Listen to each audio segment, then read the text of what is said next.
विवेक विराट जी, आप इसकी राजनीति पर जा रहे हैं, उस एंगल पर, उस पहलू पर हम तफसील से बात करेंगे, क्योंकि उस एंगल के बिना ये पूरी चर्चा ही नहीं हो सकती, ये डिबेट नहीं हो सकती। लेकिन मेरा सवाल सर आपसे ये है, आप परंपराओं को लगातार हवाला दे रहे हैं। भगवान राम, पुरुषोत्तम राम उन्हें कहा जाता है, बिल्कुल। वो सबुरी के झूठे बेर खा सकते हैं, बिल्कुल। वो केवट को गले लगा सकते हैं।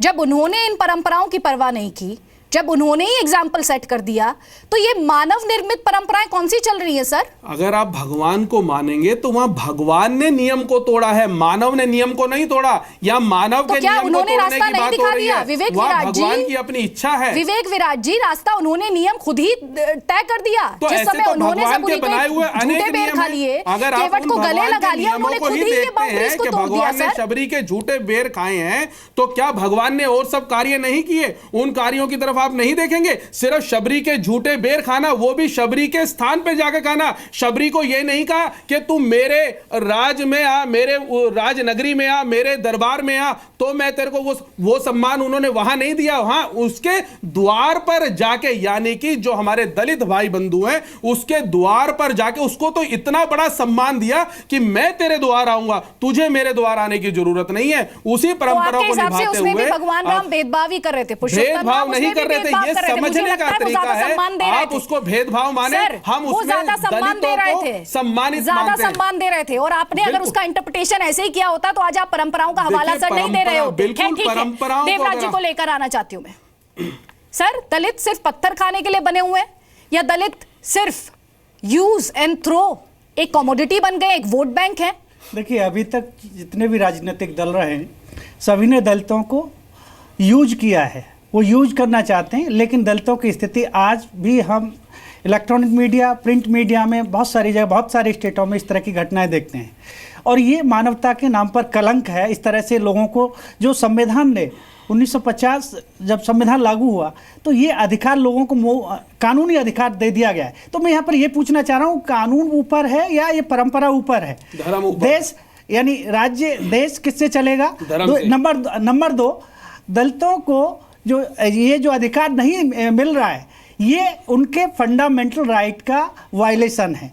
संविधान में जो भी सार्वजनिक स्थान है, धार्मिक अधिकार है, दिया गया है आर्टिकल 25 में, तो वो अधिकार प्रत्येक व्यक्ति का, चाहे वो दलित है, चाहे वो सवर्ण है, कोई भी है, धार्मिक अधिकार है। और धर्म व्यक्ति को जोड़ता है, धर्म व्यक्ति को बांटता नहीं है। और यहाँ पर ये बांटने की कोशिश की जाती है।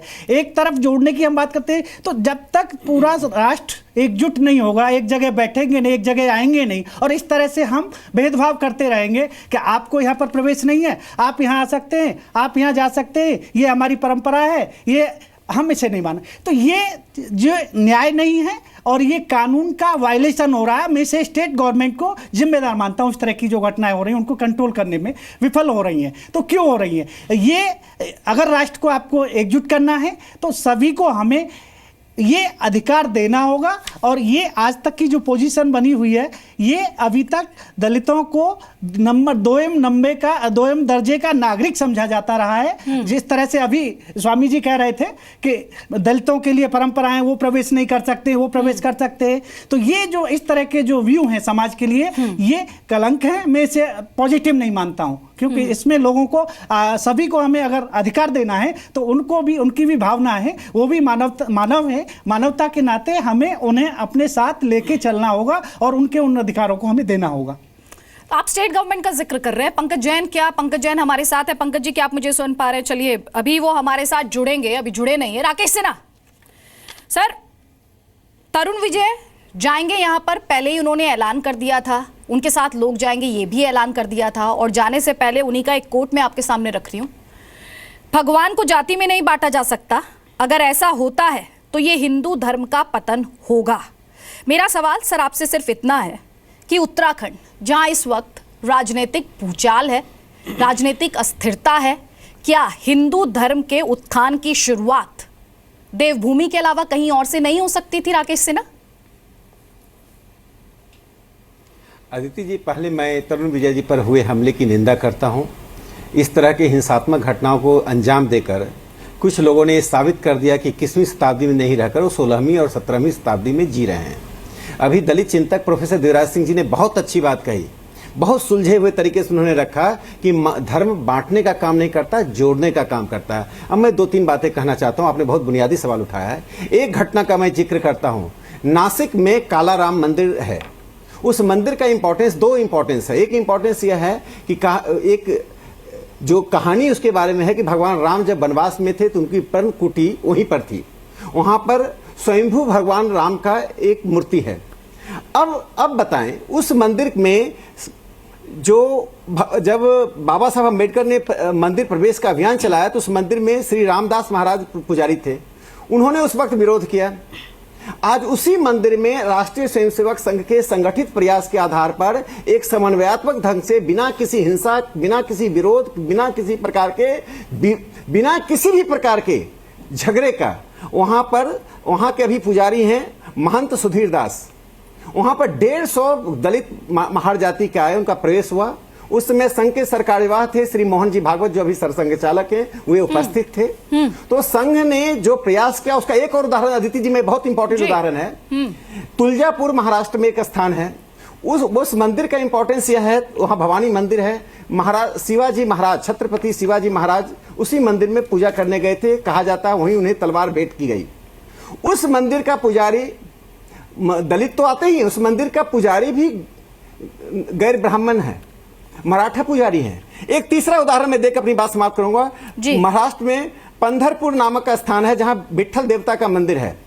यह वारकरी संप्रदाय के लोगों का सबसे बड़ा मंदिर है। इस वारकरी संप्रदाय से संत तुकाराम, संत एकनाथ, संत ज्ञानेश्वर आए हैं। इस मंदिर में भी दलितों का प्रवेश, दलित पुजारी होना, तो मेरा कहना है कि समन्वय के द्वारा, संवाद के द्वारा समाज में परिवर्तन हो रहा है और उस परिवर्तन को स्वीकार करना चाहिए। जिन मंदिरों में प्रवेश नहीं हो रहा है वे हिंदू धर्म का नुकसान पहुंचा रहे हैं। सनातन धर्म के नाम पर आप हिंदू धर्म का नुकसान मत पहुंचाइए। जी राकेश जी, आपने वैसे मेरे सवाल का जवाब नहीं दिया सर। उन ट्रस्टी, चलिए मैं आपके पास आऊंगी। आपने मेरे सवाल का जवाब नहीं दिया, जो मैंने उत्थान की शुरुआत देवभूमि से ही क्यों, जो उसको लेकर जो सवाल आपसे पूछा, उसका जवाब के लिए मैं खैर सर आऊंगी दोबारा आपके पास। नहीं देखिए, मैं अदिति राकेश जी, पंकज जी जुड़ गए। 30 सेकंड ठीक है, 30 सेकंड में मैं इसका जवाब दे दूं। 30 सेकंड मुझे दीजिए, 30 सेकंड।